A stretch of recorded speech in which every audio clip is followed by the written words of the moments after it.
அனைவருக்கும் வணக்கம். ஓபிஎஸ், வைத்தியலிங்கம், மனோஜ் பாண்டியன் அப்படின்னு சொல்லிட்டு அடுத்தடுத்ததா அறிவாலய வாசல்ல வரிசை கட்டி விக்கெட்டுகளை பார்த்துட்டு இருக்காரு எடப்பாடி பழனிசாமி. இன்னும் எத்தனை பேர் இந்த மாதிரி இருக்காங்க அப்படின்னு சொல்லிட்டு கவலையில் இருக்காங்களாம் ரத்தத்தின் ரத்தங்களான அதிமுக தொண்டர்கள். இப்போது ஜெயக்குமாரும் அவரோட செல்லூர் ராஜியும் இவங்க 2 பேருமே பார்த்தீங்கன்னா அரசியல் வட்டாரங்களில் ஹாட் டாப்பிக்காக அடிபட்டுக்கிட்டு இருக்காங்க. என்ன காரணம் அப்படின்னு பார்த்தீங்கன்னா, அதிமுகவுக்கு ஒன்று அப்படின்னா முதல் ஆளாக பேட்டி கொடுக்குறவர் முன்னாள் அமைச்சர் ஜெயக்குமார் அவர்கள் தான். எடப்பாடியோட நிழலாகவே இருந்தவங்களில் அவரும் ஒருத்தர். ஆனால் அவர் கடந்த சில நாட்களாக ரொம்ப கடுமையான அமைதி காத்து வருகிறார். அதிமுக பற்றி பேசுகிறதே இல்லை. தேர்தல் களத்தில் பலத்த சைலண்ட்டாக இருக்கார். அவரே திமுக பக்கம் சாய வாய்ப்பு இருக்கிறதா சொல்லப்படுவதற்கு பின்னால் சில காரணங்கள் இருக்குது. கடந்த தேர்தலில் ராயபுரத்தில் தோல்வி அடைந்த ஜெயக்குமார் மீண்டும் அங்கே ஜெயிக்கணும் அப்படின்னா ஆளுங்கட்சியோட பலம் தேவை அப்படின்னு நினைக்கிறாராம்.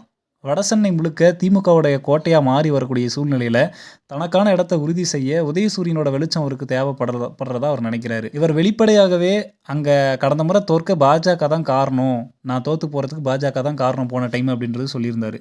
கிறிஸ்தவர்கள் மீனவர்கள் இந்த மாதிரி பலரும் இவருக்கு வாக்களிக்காமல் போக பாஜக கூட்டணி தான் காரணமாக இருக்குது.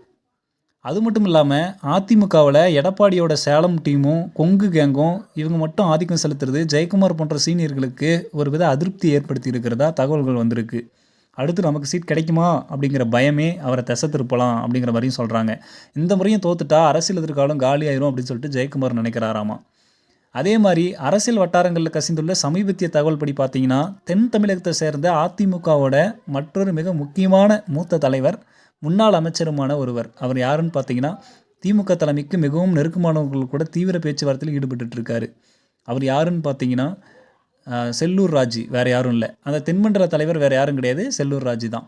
அதிமுகவில் மதுரை அப்படின்னாலே செல்லூர் ராஜி தான். ஆனால் சமீப காலமாக மதுரையில் எடப்பாடி தரப்பு புதிய முகங்களுக்கு முக்கியத்துவம் கொடுக்கறதுனால ராஜுவை ரொம்பவே நோக்கடிச்சிருக்கான். அந்த விஷயம் முக்குளத்தூர் வாக்குகளை கவர திமுக தீவிரமாக இந்த டைம் இறங்கியிருக்கு. அந்த சமுதாயத்தை சேர்ந்த செல்லூர் ராஜுவை இழுத்தா மதுரையை தட்டி தூக்கிடலாம் அப்படின்னு சொல்லிட்டு ஸ்டாலின் ஒரு மாஸ்டர் பிளானும் போட்டிருக்காராம். தென் மண்டலத்தில் ஆர்பி உதயகுமாருக்கு முக்கியத்துவம் வழங்கப்படுவதை செல்லூர் ராஜு விரும்பலையாம். 10 வருஷம் அமைச்சராக இருந்தவர் கடந்த 5 வருடங்களாக பெரிய பதவி இல்லாமல் இருக்கிறது அவருக்கு பெரிய குறையாகவே இருக்குதான். ஜெயிக்கும் குதிரை பக்கம் சாஞ்சா மீண்டும் அமைச்சராகலாம் அப்படிங்கிற கனவு அவரை அண்ணா அறிவாலயம் பக்கம் இழுக்கக்கூடும் அப்படின்னு சொல்லிட்டு அரசியல் வட்டாரங்களில் அரசியல் புரசலான செய்திகள் வந்திருக்கு.